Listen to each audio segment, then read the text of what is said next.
Selamat malam, saya Ahmad Prasetyo dari NPM 24064670 akan menjelaskan dengan TP modul 7 dari praktikum jaringan komputer.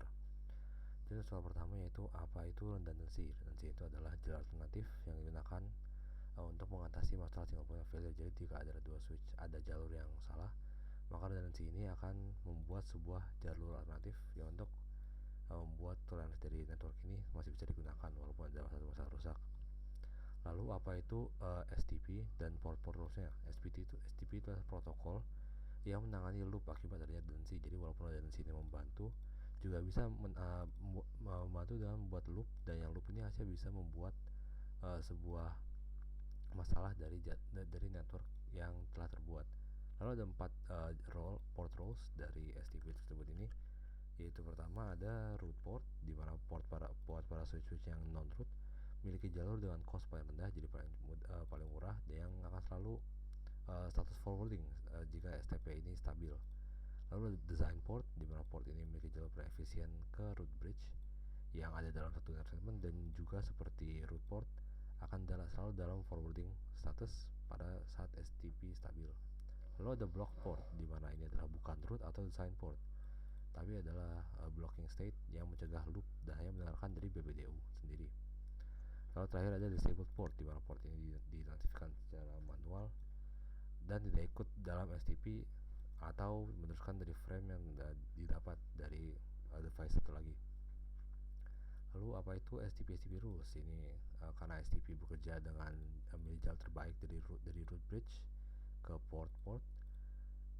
Ini tertulis dalam, ada juga beberapa aturan yang perlu diikuti dari STP tersebut, dimana yaitu setiap port pada root bridge atau switch harus dalam forwarding mode seperti yang kita tulis di sini. Root port dari STP rules juga, root port dari sendiri juga harus dalam mode forwarding sama dengan port dari switch. Tetapi sisa-sisa port pada switch lain harus ada dalam blocking mode yang terhubung pada switch lainnya. Lalu apa itu fungsi dari BPDU guard? BPDU guard ini adalah security feature yang menjaga layer 2 dari STP ini terhadap BPDU attacks, yang untuk menjaga network switching, di mana ini harus dinyalakan secara manual untuk device-device yang terhubung tidak menerima BPDU.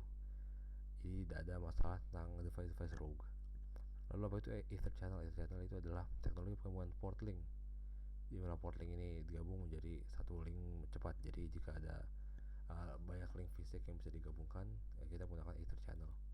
Ini tapi maksimum ada 8 link yang kita bisa gunakan untuk menjadi satu logical link.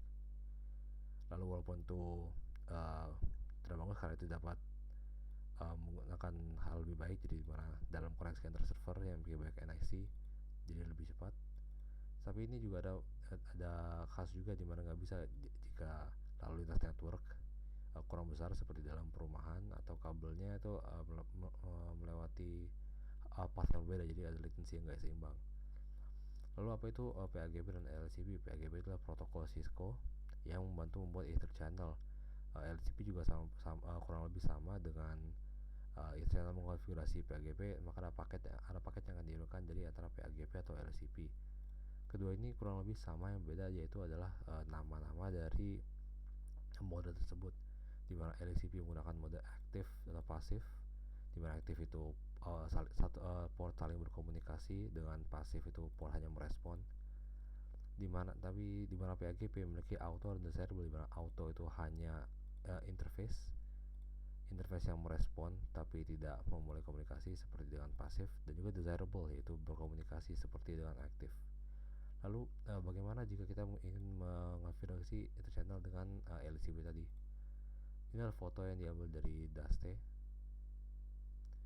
di mana kita itu juga ada juga switch 1, yaitu adalah kita menggunakan interface range dari gigabit 1 sampai 4. Ini kita gunakan sebagai contoh. Lalu kita gunakan S1 ini sebagai aktif, jadi dia akan mengirim paket LCP. Lalu setelah itu kita akan membolehkan ini untuk trunk, dan itu sama dengan switch 2, tapi sekarang kita akan pasif. Jadi S1 akan mengirim, S2 hanya akan menerima karena pasif. Dan ya itu aja dari saya, terima kasih. Wassalamualaikum warahmatullahi wabarakatuh.